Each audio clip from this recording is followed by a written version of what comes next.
Good evening, everyone, and welcome to this new meeting of Apocalypse and Priestly Action. We will be discussing the second lecture.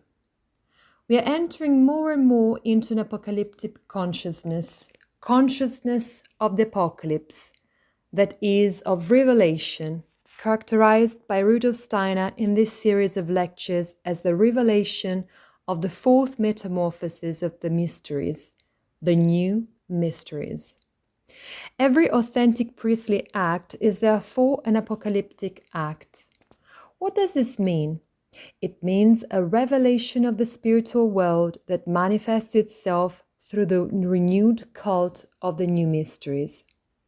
In the cult of the new mysteries, which is the path of Cain we call service of mystery, and in the path of Abel Christian community, divine reality descends and unites with earthly substance in a transubstantiation, making visible in the sacrament the cooperation between the human and the divine. And all this in the new mysteries takes place in the consciousness soul and in the higher I or spiritual I, which means with the full self-conscious participation of those who practice the cult. The difference, always remember, is that in the path of Cain, everyone becomes a priest of themselves, thus entering into a relationship with the spiritual world in various degrees and in a community that takes shape. Whereas, in the path of Abel, the priest acts as a mediator with the spiritual world for the faithful. Therefore, in order to act in a real way, the priest, whether on the path of Cain or Abel, must be imbued with an apocalyptic consciousness in the sense of the new mysteries, that is, with the vivid perception that cultic action opens a window to the spirit on the cosmos and consequently to the activity of divine spiritual entities in the cosmos. One then comes to full consciousness of the fact that they operate in the evolution of the world. As we have seen, Steiner makes a distinction between the four great phases of evolution in the mysteries of humanity, each of which has a different way in which man and the divine can meet. We have already described them in the previous meeting, but here Steiner brings them back to our consciousness from a new perspective. First of all, the epoch of the ancient mysteries. We are talking about the primordial mysteries of Lemuria and Atlantis and the first two prehistoric epochs after the flood, namely the Paleo-Indian and Paleo-Persian, where the gods descend directly into the cult and act together with human beings. The sacred action, therefore, is a cosmic event in which the divine manifests itself directly in matter. So, transubstantiation is accomplished by the deity descending into matter, into substance. The ancient mysteries were celebrated in temples of rocks and caves, which can also be called true cathedrals of the earth, and earthly matter was the womb that welcomed divine action, which manifested itself directly. Transubstantiation took place as a cosmic and divine process, and thus not earthly or human, and earthly substances were pervaded by divine forces and remained so, thus remaining pervaded by the force of the divine. In the epoch of the semi-ancient mysteries, which are the second metamorphosis, the second stage, the gods no longer descend directly into the cult, but emanate their forces, which enter into the cult and allow man to act in communion with them. The cult thus becomes an inspired action in which man still works in harmony with the spiritual world, but in a way that shows the beginning of a detachment from the divinity. Man becomes a conduit for these divine forces, whereas before, in the ancient mysteries, it was the divinity that revealed itself directly. Here, a greater presence of human mediation is required. In the epoch of the semi-new mysteries, which is the third phase, the third metamorphosis, man must develop the forces within itself to ascend to the divine spiritual world. Man does this through the sacred word, sound and prayer, awakening the presence of the divine within itself. The cult thus becomes an inner art of the world in which the spiritual vibration of sound transforms the soul substance and matter. We have seen this with the word entering the smoke, the atmosphere of sacrificial smoke. This third epoch prepares the modern form of the new mysteries, both in the path of Cain, which will be the prevailing one after the mystery of Golgotha, and in that of Abel, which unites to that of Cain in the Christian community. Before the Golgotha, all cults have a priestly Abelite nature in an Abelite sense, while after the mystery of Golgotha, they will gradually take on a royal Cainite form, so that everyone becomes a priest-king of themselves. What happens is that progressively moving from the ancient mysteries to the semi-ancient mysteries, to the semi-new mysteries, to the new mysteries, what happens is that while in the ancient mysteries the divinity prevails, in the new mysteries it is man who needs to become fully conscious of its relationship with the divine. And so it is man who must realize that the divine needs man's intervention. The divine spiritual world is always ready to help man, but today man must awaken inwardly in self-consciousness in order to turn to the divine. Transubstantiation, which means the spiritualization of matter and is the purpose of every cult, passes from the ancient mysteries to the new mysteries, from being a divine activity, that is, the divinity's transubstantiating matter, to being the fact the man, through its spiritualized self, becomes the agent of this transubstantiation, because it is Christ in us, it is Christ in the man turned priest of the new mysteries who makes it possible for matter to be transubstantiated. This is also clearly the redemption of the forces of Cain, which are forces that transform reality and which originally acted in a destructive sense, so much so that in Genesis we are told of the killing of Abel by Cain.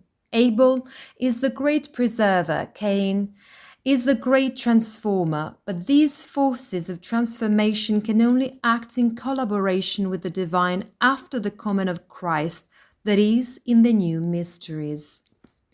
Steiner, therefore, invites the priests of the present and the future to experience transubstantiation in a new way, no longer as a miracle, so to speak, that occurs through divine intervention, but as an evolutionary process of man and earth. In ancient times, as I was saying before, matter was transformed by cosmic forces, that is, the gods worked more or less directly. In the first phase directly, in the second through their forces. Today, man must become the instrument of the divine, developing inner forces that make possible the substantial transformation of the world's matter. Modern man is therefore called upon to accomplish inwardly in cults what the gods accomplished outwardly in ancient times. Transubstantiation then becomes the image of human destiny, of the karma of humanity, and this is why this image refers back to the redemption of Cain's killing of Abel. In this transubstantiation as an image of human destiny, of the karma of humanity, earthly matter is transformed into the bearer of the spirit, just as the human soul must sacrifice and transform its lower substance into divine substance. All of nature that is still unconscious and has animal, plant, and mineral qualities in man must gradually be sacrificed thanks to the forces of the spiritualized I, thus becoming divine and spiritual. So in Antroposophy, as we have learned elsewhere, The astral body spiritualized by the spiritual I, by an I that is connected to Christ, becomes spiritual self. The etheric body, life spirit, and finally the physical body, spirit man. This is the transubstantiation of the bodies.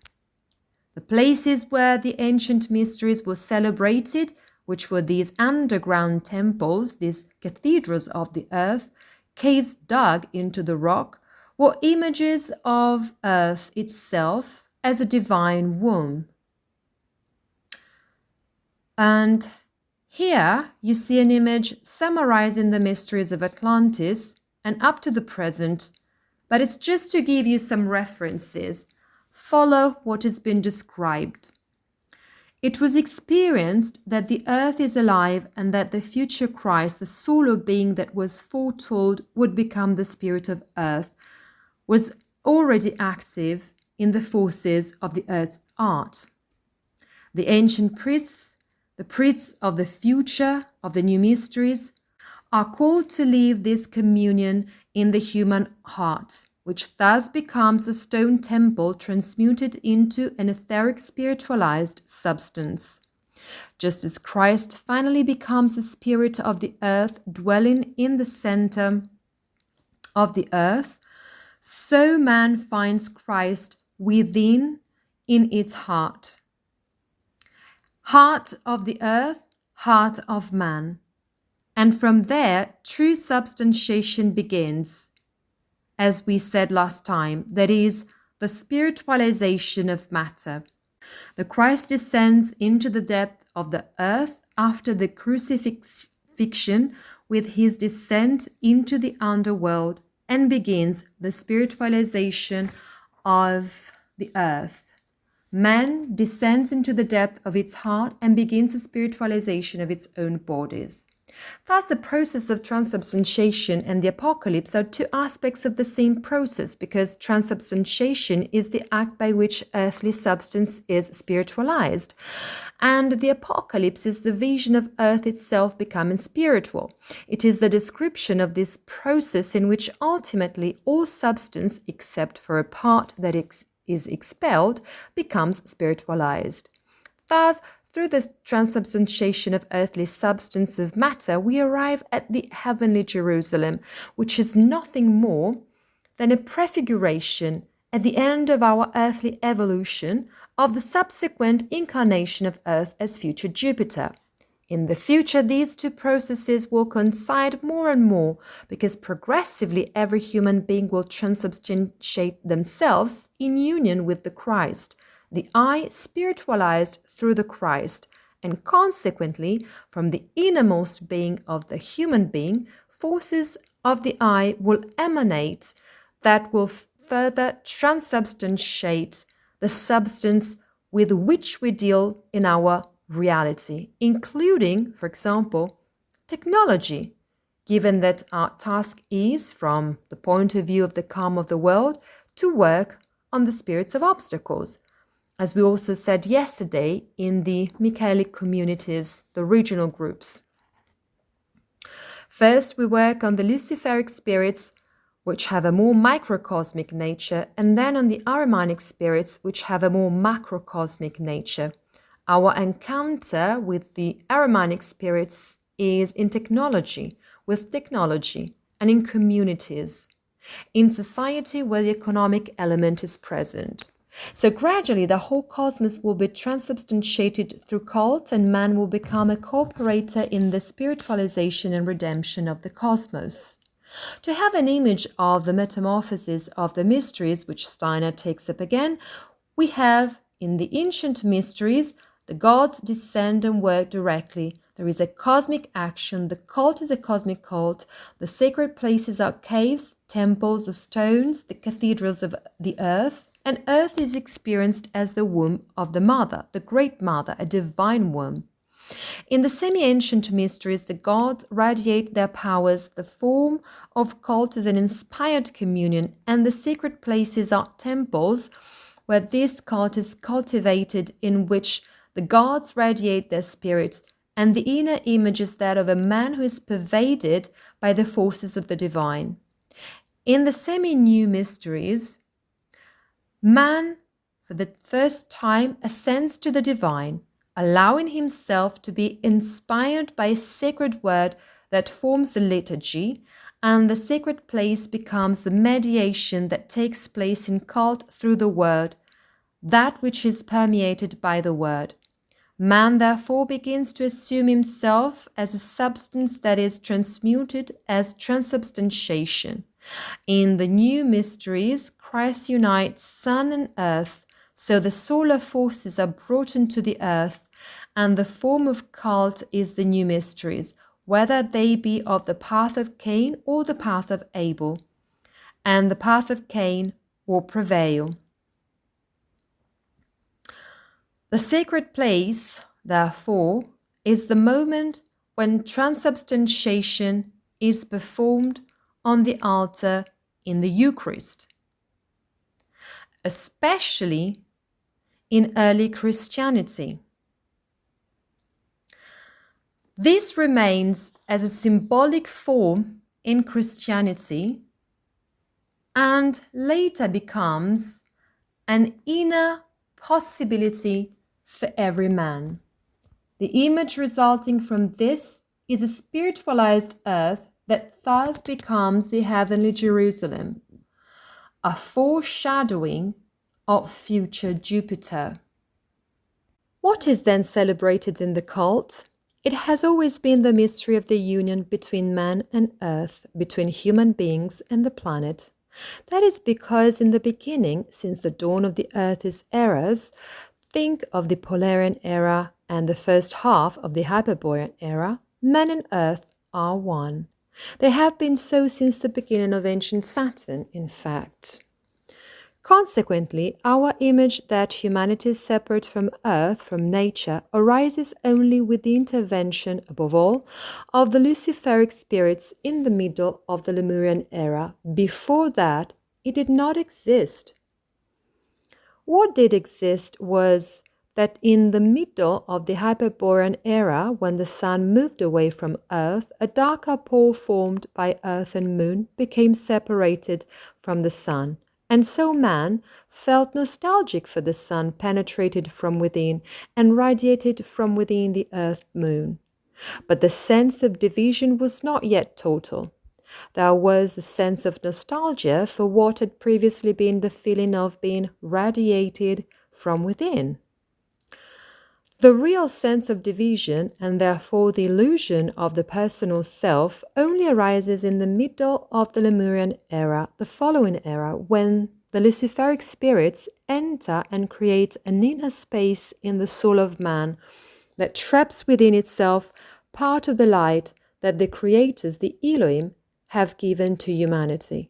They separated this divine spark, they separated from the source of the divine spark itself, which is the Elohim.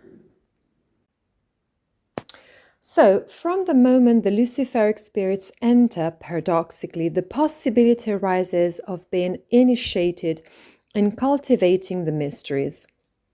Before that moment, human beings perceived themselves as united with Earth, even if they were unconscious of this relationship.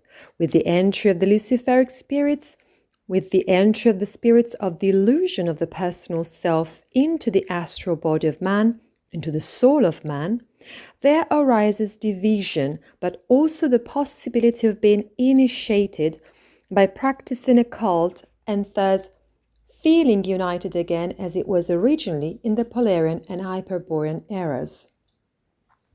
Thus, in fact, all ancient mysteries have a single purpose, which is to bring man back into union with Earth and consequently Earth with man, the communion between the human being and the planet Earth. This is something that is perhaps so ingrained in everything that ancient myths, legends, and even the stories of the Bible, as well as the New Testament and particularly the Gospel of John, are about. That is, almost seems to us that we are talking about a kind of ecosophy, a spiritual ecology. But this is only our current way of talking about it. In reality, it has existed since the beginning, although it was not conscious. For all mysteries have their fulfillment in the fact that the spirit of the sun has become the spirit of the earth. Today, we can become conscious of this by uniting with those solar forces that now radiate from the earth back to the sun, the so-called forces of resurrection of the etheric Christ or the risen Christ. What happens? The Christ himself, in his becoming from spirit of the sun, the spirit of the earth, radiates the forces of the sun from within the earth and will cause sun and earth to reunite, as they were in the first half of the Hyperborean and Polarian eras. So, in fact, we celebrate the mystery of the union between the human being and the planet, and by extension, the cosmos and the entities that collaborated in shaping the cosmos.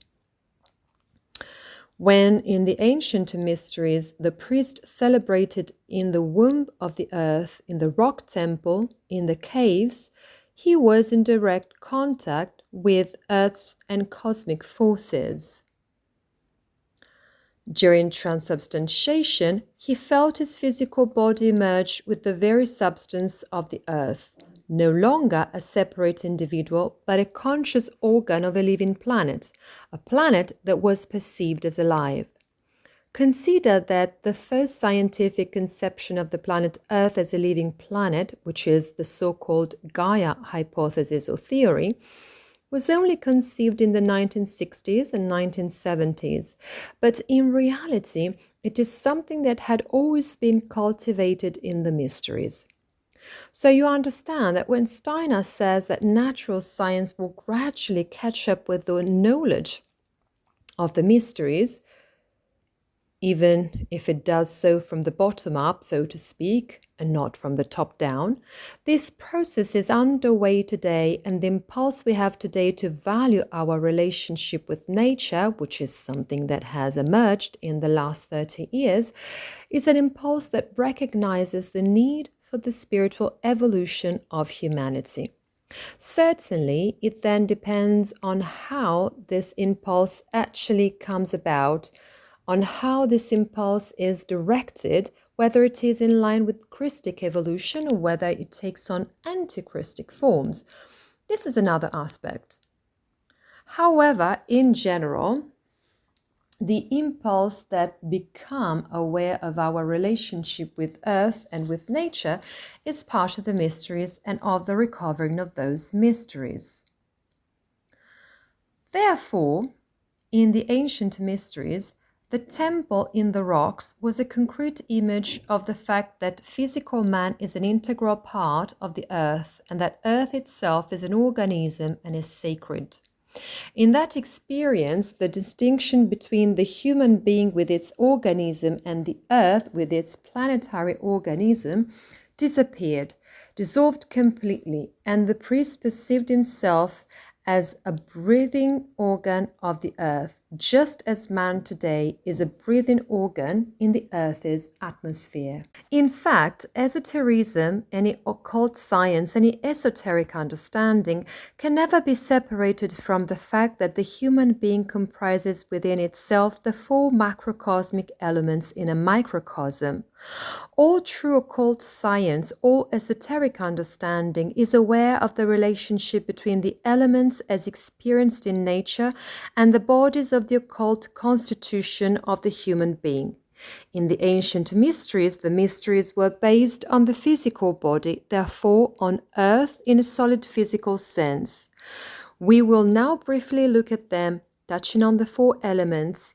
These also correspond to the four phases of the mysteries, the four metamorphoses of the mysteries. The earth element in the macrocosm corresponds in the microcosm to the physical body, and what it brings into being is existence in space that human beings in the physical body share with minerals and of course with animals and plants because they have too a physical body. What was present in the cult based on earth, the physical body, and minerals was the fact that human beings felt themselves to be an organ of the earth through their physical bodies, the union of the human body with the earthly body. In the second phase of the mysteries, we move on to water, the macrocosmic element of water. The body in which it acts is the etheric body, the microcosmic water. The cult was therefore based on the liquid element, the plant element, the vital forces, and everything that circulates and flows. And so in the cult, the etheric forces were in a continuous flow of metamorphosis. In the third phase, we move on to air, the macrocosmic element of air, which in man, in the microcosm, corresponds to the astral body.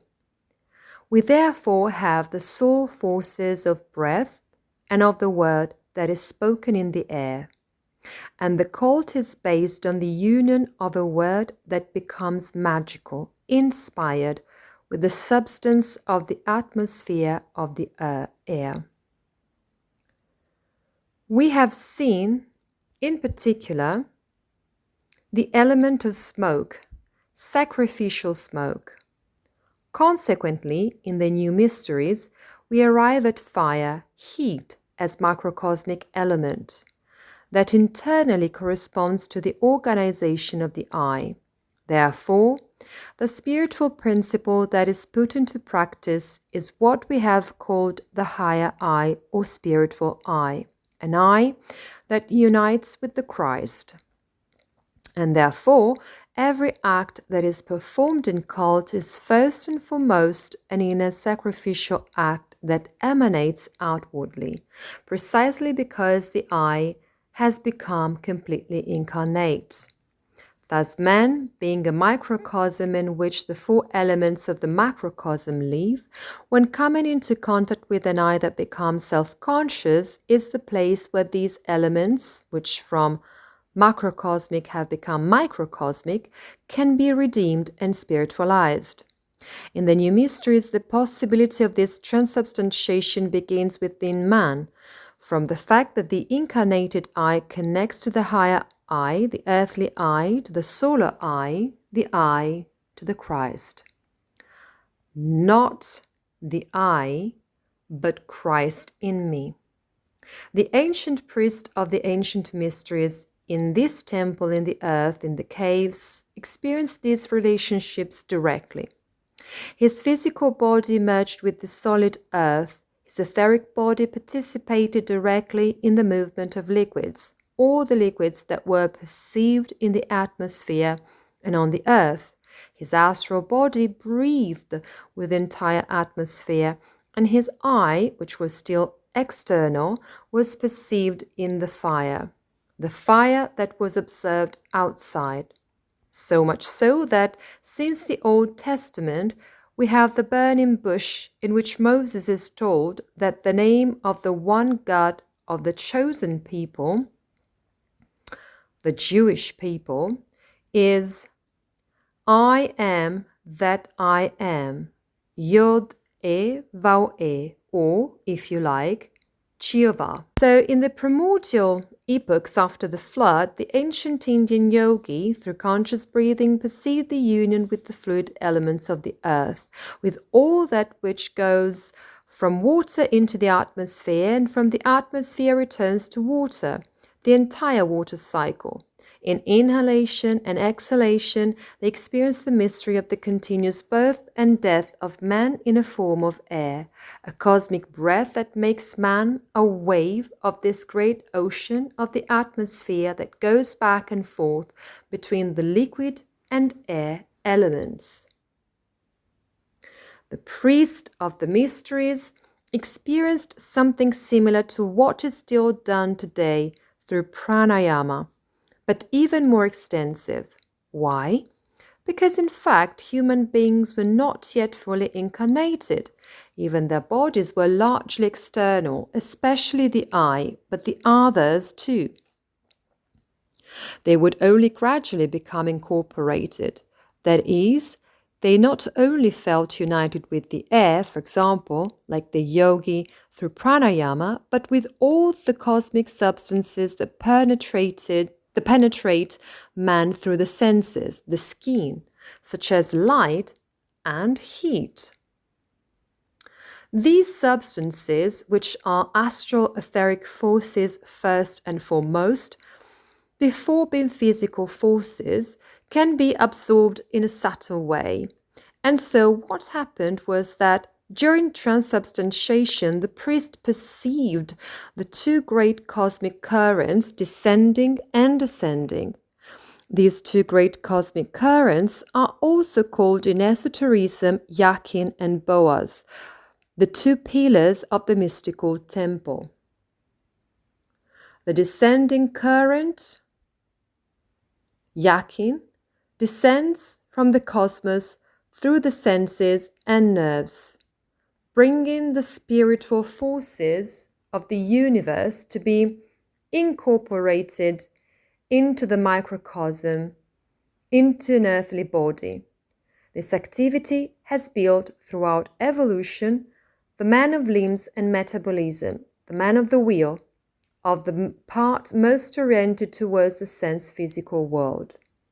The ascending current, called Boaz, rises from the earthly world through nutrition and metabolism and inner transformation and builds the man of the head, which is the seat of consciousness.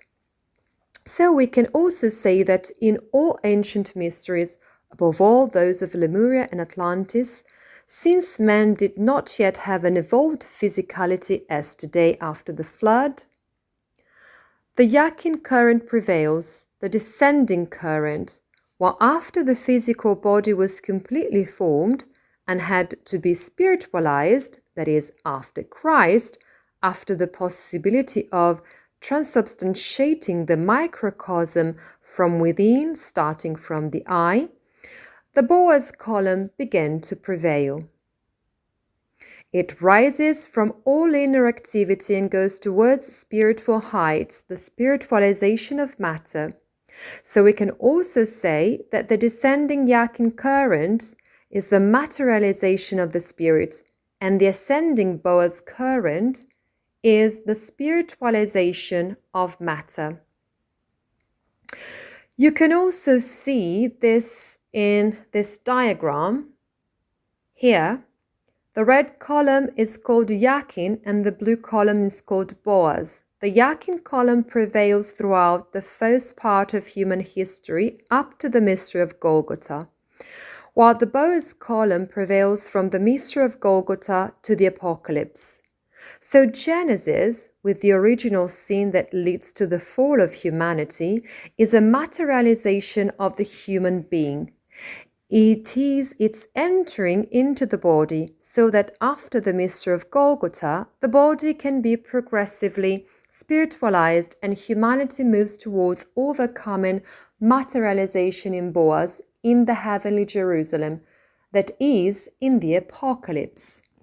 Between Genesis and the Apocalypse lies the mystery of Golgotha, the Gospel. We might say, just as between Genesis and the mystery of Golgotha lie the ancient mysteries, the semi-ancient mysteries, the semi-new mysteries. The new mysteries begin with the victory of the solar logos over death in the mystery of Golgotha, and then move towards the Apocalypse. These will be mysteries that will take on new forms. Let me give you a brief image that we mentioned. First of all, the Church of John. John the Evangelist is the first witness of the Christ. He is the first to celebrate the new mysteries with the help of his sister Mary Magdalene. And of course, there is also Mary, his mother, that is Mary Sophia, who is the mother of Christ. However, she plays a role in creating, so to speak, a field in which Magdalene, with her devotion, and above all John the Evangelist with his knowledge, create these initial new mysteries.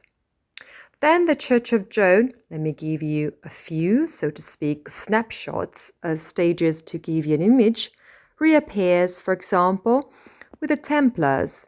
It manifests itself in particular with the Templars, with the Cistercians, and with the original stonecutters.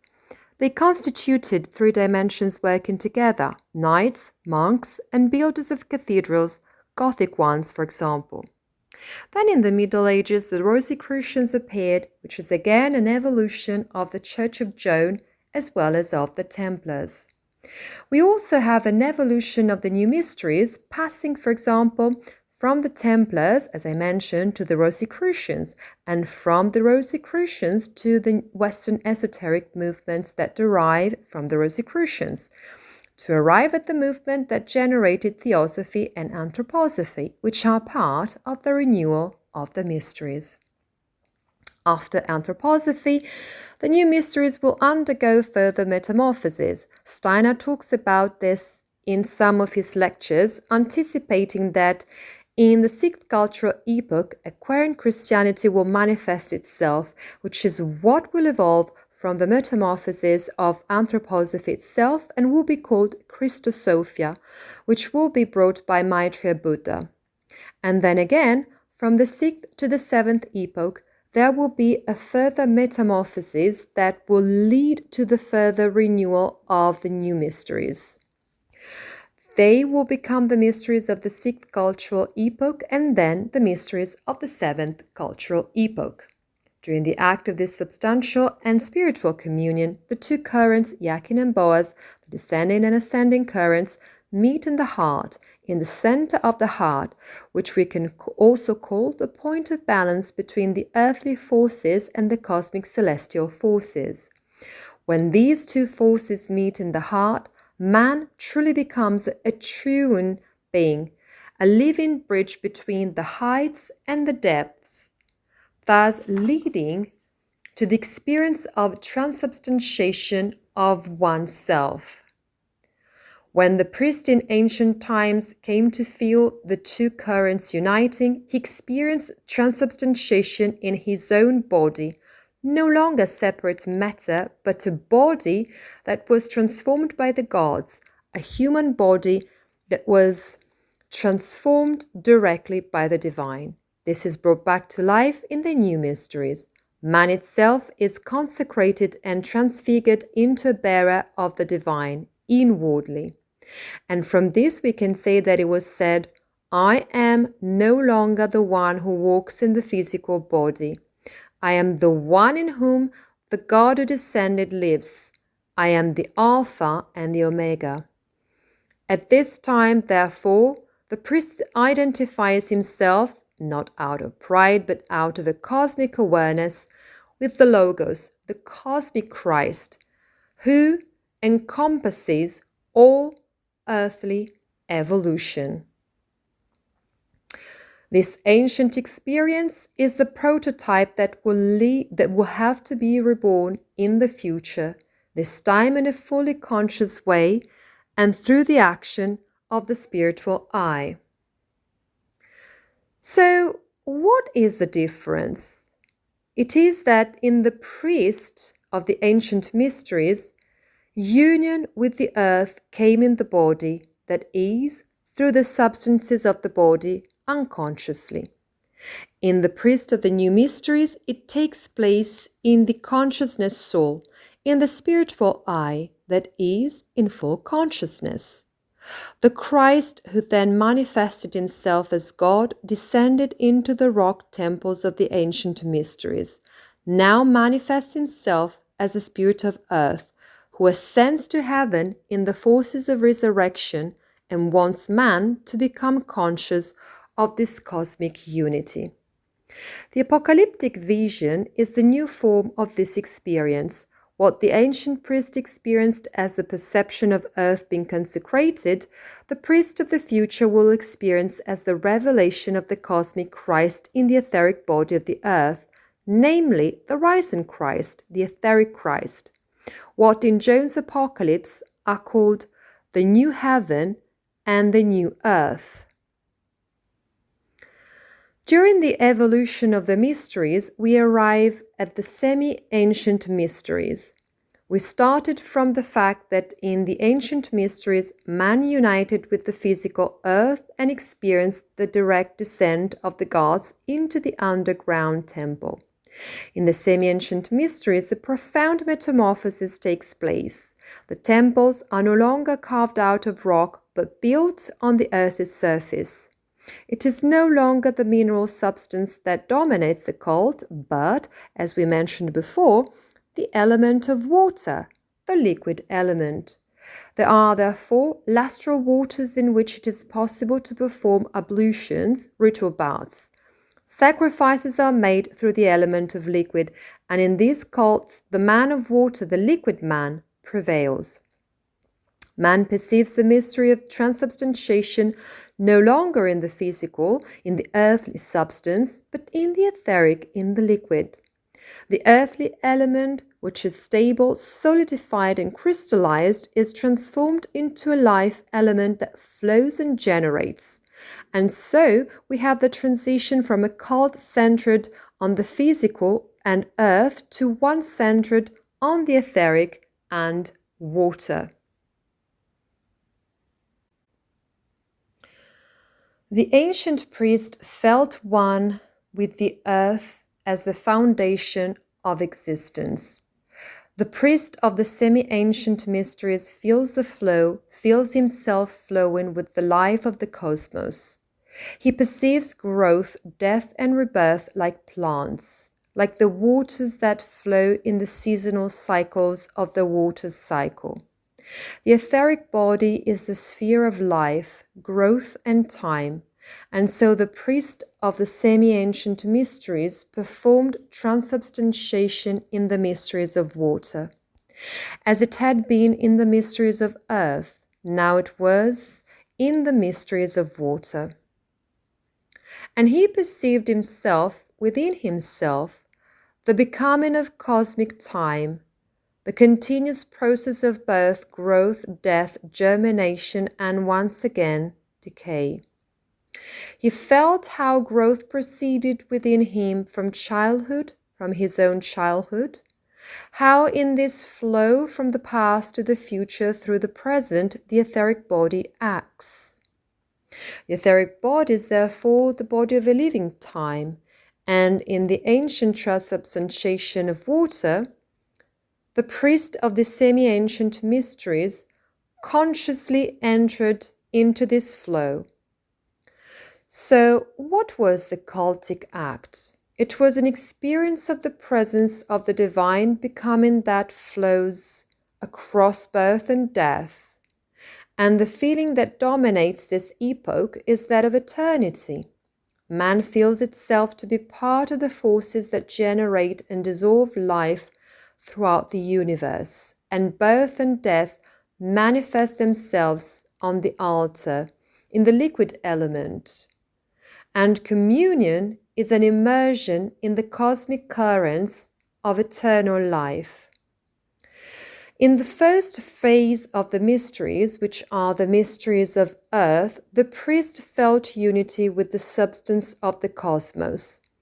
In the second phase, the mysteries of water, the unity is with the life of the cosmos.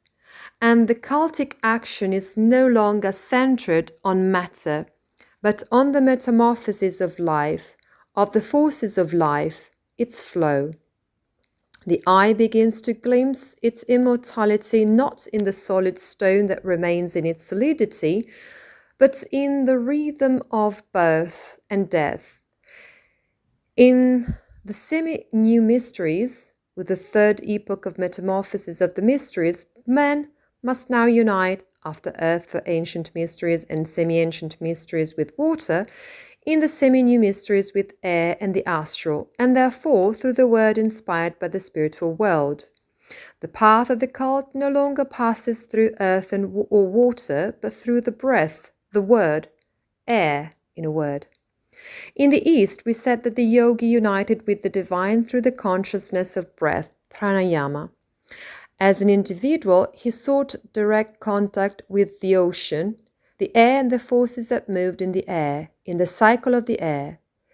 In the West, on the other hand, they no longer worked on pure breath, as in the East with pranayama, but on the inspired word. Breath became the bearer of sacred sound and of the word of cult, the magic word, the verbum magicum, as it is called in Latin. Thus, in the inspired sound of the human language, the presence of the divine was ignited.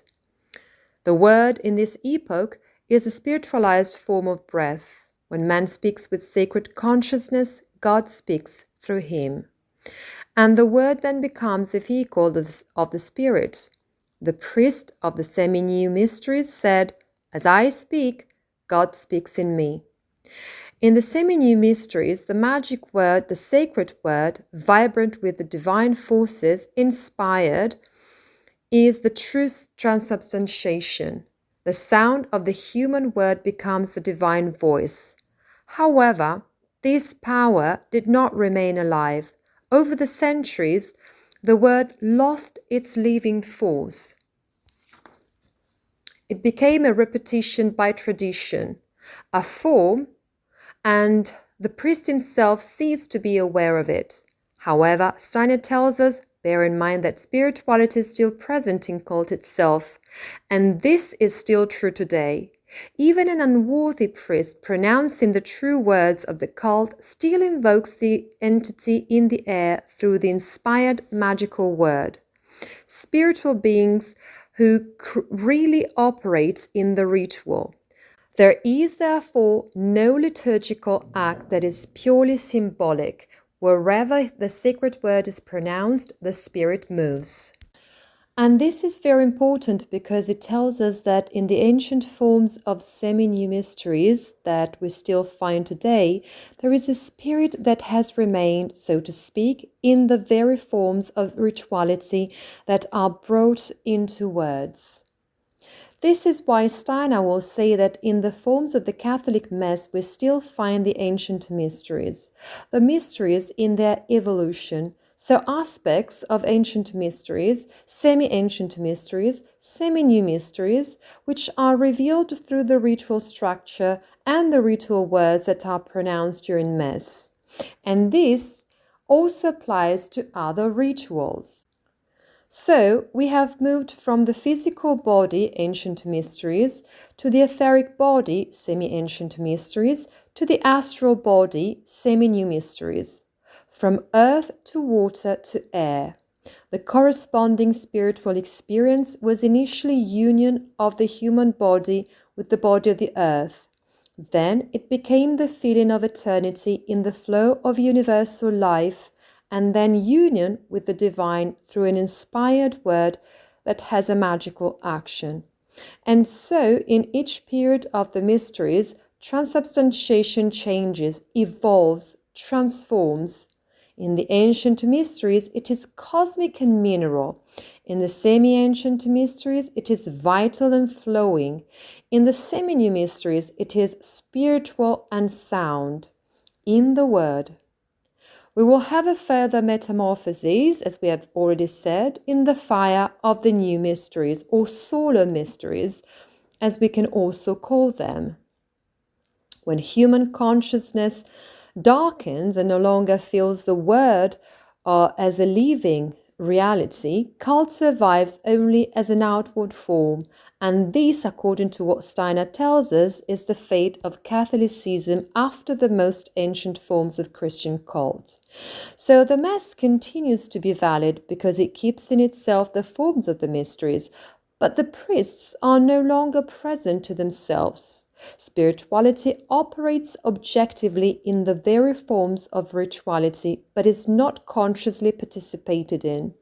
And yet, it is precisely here that the next step is being prepared. Modern man will have to rediscover in full consciousness what is once lived unconsciously, instinctively. Man will have to speak again with the word of the heart in which Christ himself becomes the living breath of the light of the eye. With the passing of the centuries, the third epoch of the semi-new mysteries, that is, that of the air of the word, has undergone a slow decline. The priest is no longer consciously present to the rite. The sacred word loses its magical power and is reduced to an emptied ritual formula, yet maintaining a spiritual action in itself. The Mass itself continues to be real because the spirits of the air always respond to the true liturgy, as I said before, but man no longer consciously participates in this spiritual and divine action. The more modern confessions of Catholicism, the Protestant and evangelical ones, go even further because they cut the link with the cult itself, wanting an ethical, moral religion, but one in which the element of sacrificial cult, of the sacrificial act, is no longer present. For Steiner, this means eradicating the element that truly establishes a real collaboration between man and the gods. It means interrupting the living circulation, the living relationship between man and the gods, between heaven and earth. Without the sacrificial act in cult, there is no longer any awareness of the importance of cult as real collaboration with the gods. In fact, in our modern world, the connection with the supersensible is lost. There is a distancing from sacrifice, from the act of sacrifice, that is, from the act of making something sacred. And so we live on psychological concepts, on subjective interiority, but no longer on the real action of the Spirit in the world and on how man can collaborate in this. Let me give you an example. If you delve into occult science by Rudolf Steiner, you will find that the common thread running through all the metamorphoses from ancient Saturn to future Vulcan is that hosts of the hierarchies continually sacrifice part of themselves in order to generate new evolutionary currents. For example, the sacrifice of the substance of will and courage of the thrones to generate the germ of the physical body of man, or the dominions that sacrifice the substance of life and wisdom to generate the etheric body of man, or in ancient moon, the virtues that sacrifice that part of astral forces, or forces of movement, and generate the germ of the astral body of man. Or on earth, the Elohim who sacrifice part of their substance of eye form and give the eye to man. Thus, with the decline of the cult of the word, the cycle of the three epochs comes to a close. The first epoch of mysteries, the mysteries of the earth and the physical body, in which there was union with the divine substance of the earth, these are the ancient mysteries, today is lost and survives just as a symbol. The semi-ancient mysteries of water and the etheric body, where the experience of cult is continuous life and growth, and eternity was experienced as flow. In the current state, it is found in some forms that are ritualistic and symbolic, such as baptism or ritual ablutions. In the third epoch of the semi-new mysteries, the mysteries of air and the astral body, the cultic experience is the sacred word, the breath of the divine, and its current state is that of formulas that are used in rituals that have a spiritual imprint in themselves, but there is no longer the participation of the human spirit in their unfolding. This brings us to the new mysteries, which are those of our own epoch, the present age, which is the period of inner experience, of the fire that transmutes everything that was previously in the mysteries and in the experience of human life, the fire of the eye. Man, therefore, no longer finds God directly and, we might say, automatically in the temple, but in order to find it, he must find it within the inner eye. If there is no participation of the eye, the temple remains empty. Whereas if there is participation of the I, the temple becomes a place where divinity can manifest itself again and thus celebrate the new mysteries. What we are experiencing today is the threshold where the possibility opens up of the fourth epoch of the new mysteries, but also the risk of religious nihilism, of a nullification of the religious sense. And we'll take a look at this. Let us always keep in mind that Steiner addressed this cycle of lectures directly to the priests and founders of the Christian community, founded in Stuttgart in 1922, saying, "You have perceived that the religious life of all denominations is detached from the real spiritual world. You have sought the path back to the real spiritual world." With these words, Steiner indicates that the impulse for renewal, that of the new mysteries, both of Cain and Abel, of Cain for the service of mystery and of Abel for the Christian community, is not only a request that comes from human beings, it is also an act required by the spiritual world itself. It is the spiritual world that needs it, and it is human beings who need it by responding to this call. These two needs correspond to each other. And the etheric Christ who approaches humanity at the beginning of the 20th century asks for a new cultic act, a new cult suited to the consciousness of the I. Steiner says, "You must say to yourselves, we have been called to shape, to make real the fourth epoch of the mysteries of human and earth evolution." This means that the three previous epochs of the mysteries of earth, water, and air, also called ancient, semi-ancient, semi-new mysteries, were gradual preparations, stages to arrive at the new mysteries. It also means that the human I must become the fourth element, the inner fire, the conscious principle that unites the previous ones in a spiritual synthesis. That cult itself must be performed in full consciousness of the I and not as an automatic ritual or traditional formula. Steiner therefore indicates that the fourth metamorphosis of the mysteries is that of the eye of fire, that is, the sacred fire that lives within the human being is the Hebrew shin that has been completely internalized in the human being and will fuel the transformation of the astral, etheric, and physical bodies.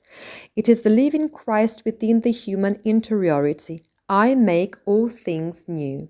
No longer, therefore, a deity who descends in material or external life forms, but the Word, the Logos, born in the human heart, and that thus transfigures, transubstantiates the world.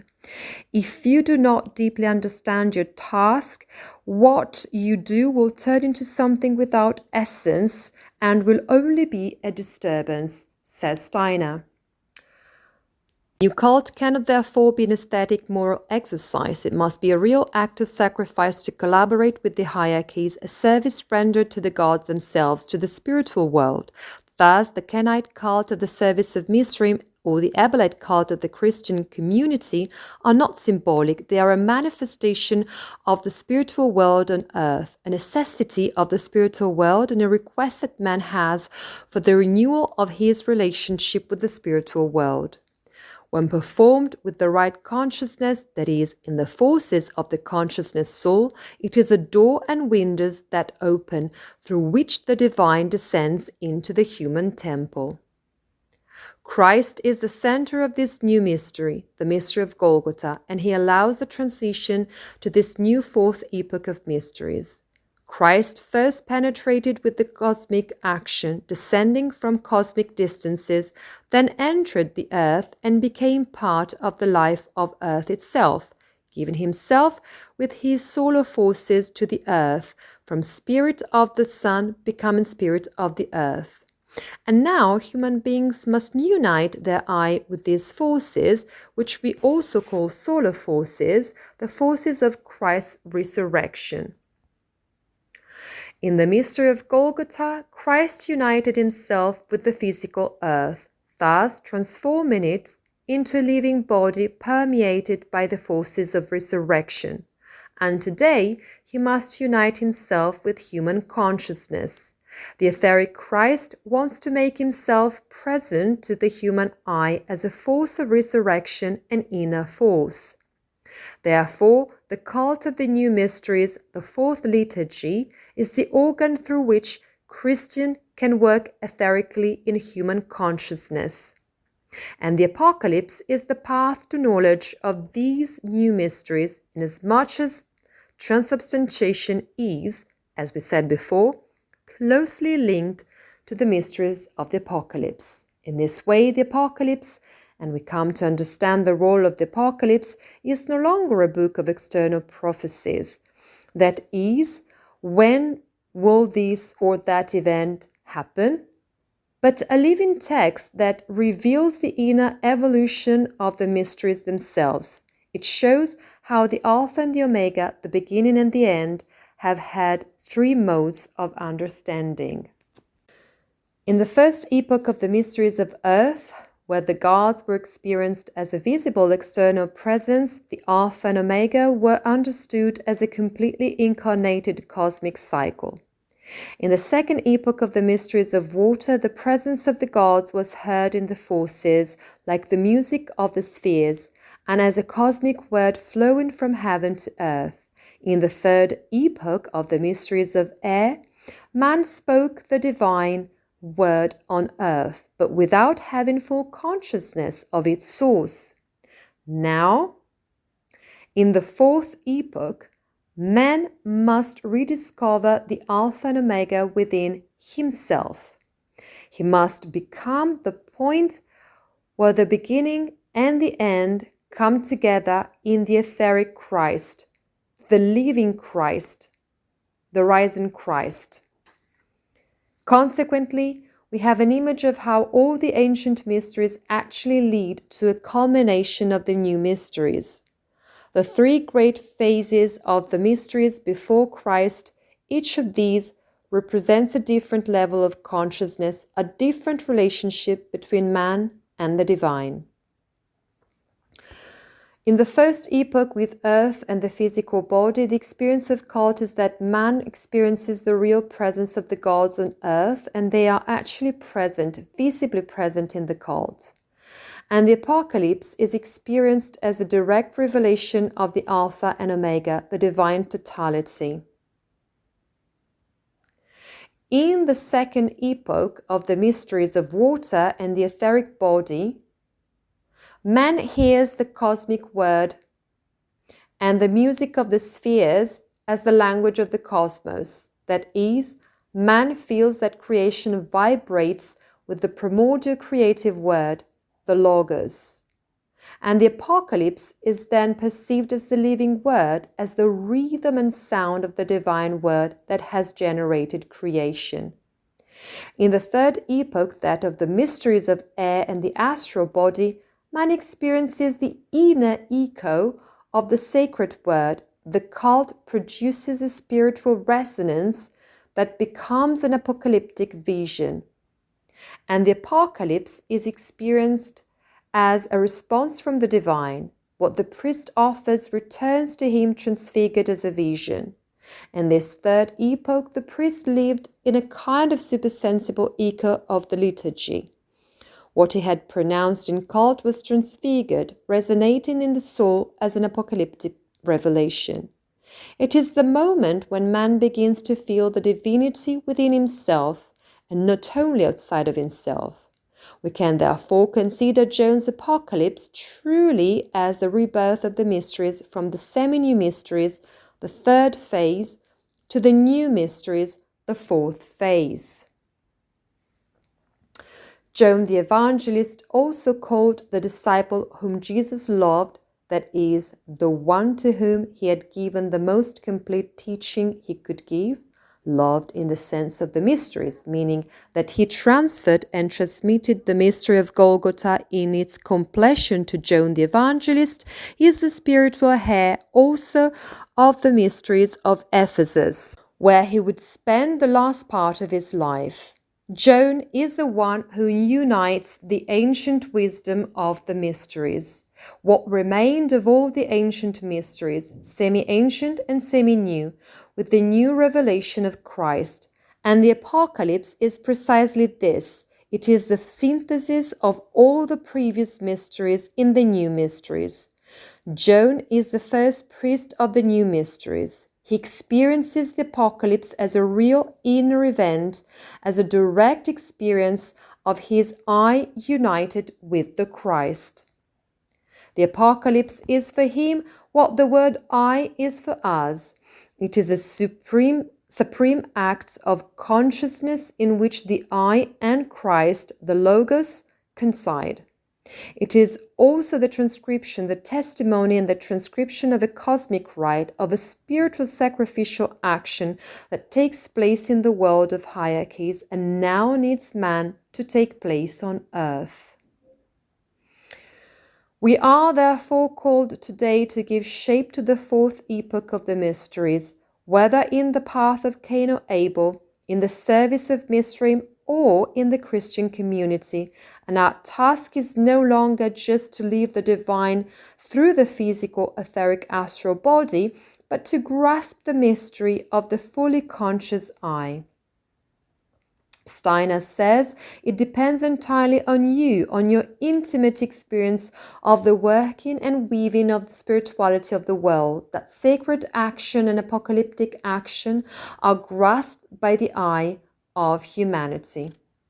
It is we who need to become co-workers with the divine. Having a fully incarnated I implies this great cosmic responsibility for the karma of the earth and the cosmos as a result. It means that today the mystery must become conscious in the I, no longer an echo or resonance, but a direct generation of apocalyptic light from the I itself.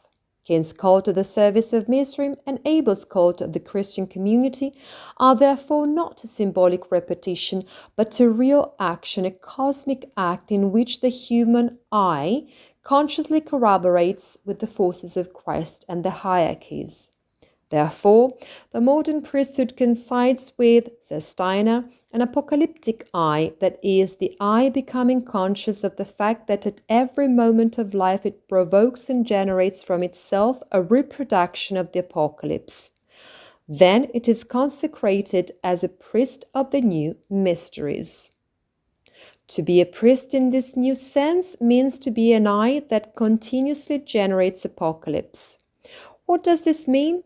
Put another way, it means the revelation of the spiritual world in full consciousness. This is the apocalyptic I, the priest of the new mysteries, the revelation of the spiritual world in full consciousness. We become that point at which the activity of the hierarchies, which is largely unconscious to humanity, can be expressed in the form of fully conscious revelation. Every human being, when consciously united with Christ, becomes a point of radiance of the apocalypse, as if everyone who unites with the Christ I becomes a new living edition of John's text, of John's apocalypse. The example is this. Just as there is only one content of the book, but infinite printed copies of the apocalypse, so the apocalypse is one, but it lives in 1,000 forms in the hearts of men who become its spiritual co-authors. One becomes a radiating apocalypse, the conscious becoming of the action of the spiritual world in the earthly world, the human world. And so we become collaborators of the hierarchies to lead humanity to celebrate and evolve more and more the new mysteries, which are the mysteries of the union of the currents of Cain and Abel, with Cain this time carrying Abel. And we get to the conclusion of this meeting. In the ancient mysteries, the divinity spoke to man through ritual. In John's apocalypse, Christ speaks through man. In the new epoch, man must learn to speak in Christ, generating the creative word himself. This, says Steiner, is the profound meaning of religious renewal. It is therefore not a matter of creating a new church, but of making the connection between the human I and the spiritual world real, again, through the consciousness of the Christ as inner logos, as the creative word that from human interiority is returned to the world. And with this, we conclude this meeting, the second meeting, which actually, considering also the introduction, is the third. And I thank you all for listening. See you next week on Friday, the 17th. Thank you, Giorgio. Thank you. See you, those of you we see. Thank you. A hug to everyone.